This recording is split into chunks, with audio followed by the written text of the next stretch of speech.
Among the many things discussed in last month's National Security Committee was reinforcing import substitution to strengthen the economy. Newsflash, none of the members attending the meeting were economists. Perhaps that's why the anti-export bias resulting from an import substitution policy may have gone undiscussed. Before we go ahead, let's understand what import substitution is.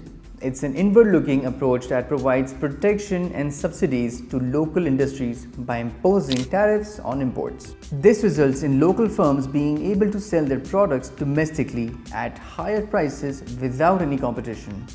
This leads to the local industry focusing only on the domestic market. And since local firms have been provided protection, lack of competition shifts the focus from innovation and quality enhancement, ultimately resulting in export stagnation. Historically, both Pakistan and India pursued import substitution policies since gaining independence in 1947. In the late 1980s, both the countries turned to the International Monetary Fund, or the IMF, after running into severe trade deficits.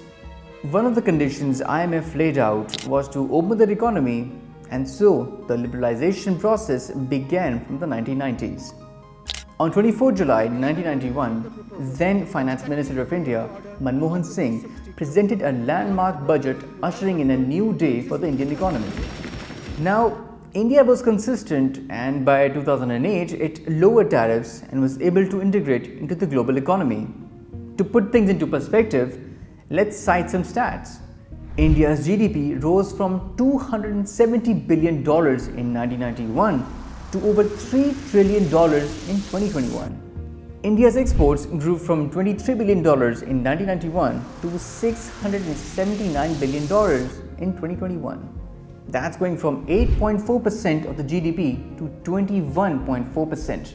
But in Pakistan, it was always two steps ahead and one step back. The country saw a short liberalization process between 1997 and 2002, where the exports began growing. They went from $10 billion in 2001 to $29.83 billion in 2011.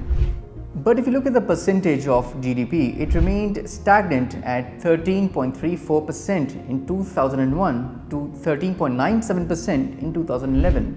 Since 2005, Pakistan has been reporting a negative trade balance. If Pakistan wants to increase its exports, it will need to radically change its trade policy. Shahid Mahmood, in his piece for Dawn's Business and Finance Weekly, writes that Pakistan needs to integrate its economy within the region and with the rest of the world.